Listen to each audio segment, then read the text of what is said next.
Você já percebeu que ninguém fala o que acontece depois que você vence? Sabe aquele vídeo que o herói luta até o final, e aí até acontece alguma coisa, e aí ele meio que é feliz pra sempre. E quase que ninguém sabe o que acontece depois. A verdade é que tem muita gente ensinando aí você como conquistar, mas ninguém te ensina a descansar, sabe? Você conquista o cargo, você compra o carro, você viaja pra fora, só que mesmo assim, você sente falta. Você sabe que alguma coisa ainda não tá lá. Alguma coisa parece fora do lugar. É como se o sucesso tivesse meio que um prazo de validade, sabe? No começo tem aquela euforia, mas depois meio que vira ansiedade, assim, sabe? Eu tô falando isso porque eu ouço, eu vejo, eu caminho e eu alcanço pessoas que vivem e relatam isso. Agora, mais sofisticado. Aquela coisa que a gente dava prazer já não tá mais dando e a gente precisa de cada vez mais doses. A neurociência explica isso. O nosso cérebro ele foi projetado para buscar. Você coloca macacos numa jaula, depois de 10 anos eles ainda estão lá fuçando e procurando alguma coisa. A dopamina ela dispara quando a gente persegue algo. E hoje eu quero te mostrar então, baseado nisso, em neurociência, em percepções, 3 distorções mentais que muitas vezes fazem a gente confundir o progresso com a paz. Fica aqui, se o seu cérebro ainda não derreteu, você precisa ficar scrollando um monte de vídeo no TikTok. Nesses últimos 10 anos aí, pelo menos, eu tenho atendido empreendedores, médicos, profissionais de alta performance também, e todos eles apresentam um padrão muito parecido. O primeiro deles é assim, é o mais comum, é aquele mito de que o sucesso numa área compensa o sucesso na outra. Se você ganhar mais dinheiro, você vai ser respeitado. A vida não funciona por essa compensação. O dinheiro, ele resolve o problema financeiro, né? A forma física, ela melhora essa concepção de corpo. Nenhum deles vai curar a solidão. E na psicologia cognitiva a gente chama isso de crença condicional. Então é aquela coisa assim, poxa, eu só vou ser suficiente se, eu só conseguirei se. Agora, aqui pra gente, tá? Deixa eu te falar um negócio, na boa. Você não precisa de um sucesso que vai te anestesiar. Você precisa de coerência. O que vai mostrar pra você, o que você realmente sente, é o que realmente conversa com você. Aquilo que você mostra e aquilo que você sente, uma hora vai ter que se conversar. A sua honestidade mesmo com o que você pensa e com o que você acredita, com o seu eu, uma hora, o quanto você sabe sobre você mesmo, vai ser um gap para o seu desenvolvimento. Essa é uma porta que mais cedo ou mais tarde você vai ter que abrir. Mas assim, segundo mito que eu fico vendo assim, né, os pensamentos, é que o sucesso é linear. Eu quis entrar mais em questões práticas, né? O primeiro mito que eu conversei, né, sobre essa questão de que uma área não compensa a outra, mas essa segunda eu vejo assim, o sucesso não é linear, tá? A gente foi educado para acreditar que a vida é como se fosse uma escala, sabe? Mas na verdade é que a vida é meio que um mar.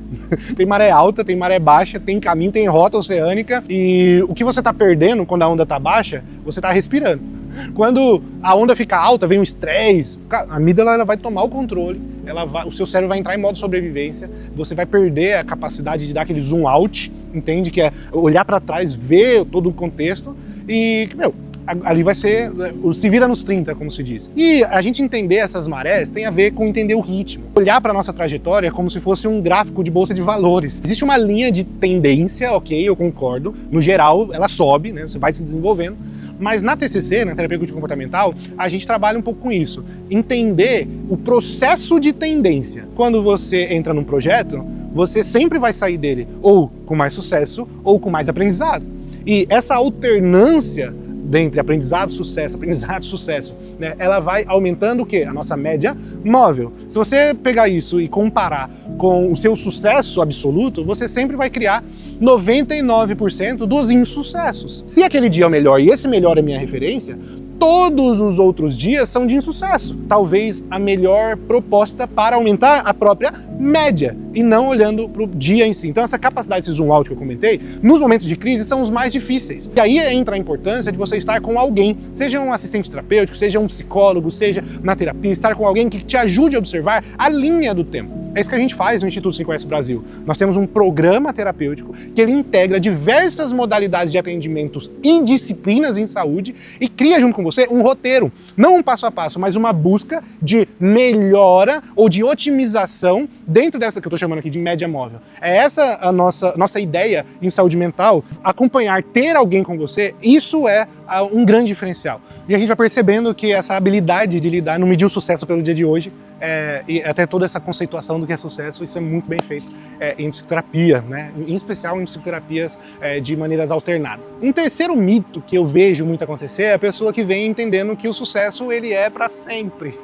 Agora sim, esse é o mais traiçoeiro, tá bom? Me fala uma coisa nesse mundo que é para sempre. Sabe? Eu acho que só a morte, talvez, e olhe lá. Porque, assim, a ilusão de que um dia você vai chegar lá, isso estabiliza. Esse é o problema.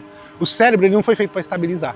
Ele foi feito para se adaptar. E aí, a ciência vai até chamar isso de adaptação hedônica. Quando você se adapta, aí o prazer diminui à medida com que o cérebro se acostuma. Essa casa nova vai virar rotina. Ganhar o prêmio que você ganhou ano passado e no outro vai virar obrigação. O sonho lá que vai virar uma planilha. E se você não cumprir, entende? O mesmo circuito dopaminérgico que a gente vai usar para buscar, é para busca e não para posse, entende? E aí, se a gente confunde isso, a terapia ela começa a nos ajudar nesse sentido. Para nós agirmos o quê? De acordo com os nossos valores e não pelos nossos reforços. Olhar e se orientar por valores é uma grande maneira de cuidar para que a gente não ache de que o sucesso é estático. Veja, o segundo lugar, ele sempre vai trabalhar mais. E aí um dia, mais dia, menos dia, vai se tornar o primeiro. Até porque a carga para se manter em primeiro sempre será muito mais do que a carga necessária para o segundo se tornar o primeiro. Bom, eu não sei o que pode ter acontecido para você agir desse jeito, não sei se foi excesso de comparação, eu não sei se você aprendeu a se medir pelo maior desempenho, eu não sei se você uma hora se achou que o seu corpo ia resistir qualquer esforço que você fizesse. Eu só sei que o seu corpo e a nossa mente sempre vai encontrar e buscar adaptação,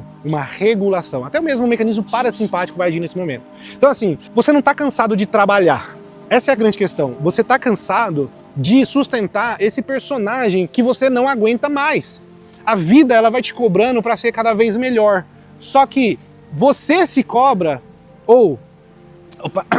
a vida te cobra para ser cada vez melhor. Só que eu começo a te cobrar aqui para que você seja verdadeiro. Trabalhar começa a deixar de ser fuga e vira uma expressão. Você entende do que eu tô falando? Entende que isso começa a se tornar quem você é, a expressão daquilo que você coloca. Então se a gente colocar lá, na metáfora que eu usei lá do mar, assim como a onda vem, depois vai, quando a gente aprende a surfar, a gente já não se desespera muito com a maré. Às vezes eu falo com a vida, às vezes é ela quem diz. Lá, acho que é uma música do Rapa, né? Qual é a paz que eu não quero sustentar para tentar ser feliz? Gostei muito dessa frase porque, assim, alguma paz você não vai sustentar para tentar ser feliz. Porque, assim, se você sente que você chegou longe, mas você ainda não chegou em paz, talvez seja a hora de você olhar para dentro com uma profundidade maior. No Instituto 5S a gente faz isso, a gente até faz uma avaliação terapêutica online, gratuita até, essa primeira avaliação, para te ajudar a olhar melhor para isso. Tá? É o primeiro passo, é um passo simples, você pode clicar aqui para entrar em contato, mas pode ser um começo de uma jornada mais autêntica, mais conectada com os seus propósitos, seus valores, com o seu legado, com a sua identidade, tá? Mais em paz, talvez mais silenciosa, só que mais em paz. Espero muito poder te ajudar, espero já ter te ajudado de alguma maneira. E se você gostou, por favor, clica aqui nesse like, porque é assim que a gente mede os vídeos que ajudam a mais pessoas, tá bom? E no demais a gente vai se falando. Grande abraço, a gente se vê numa próxima ocasião. Até já!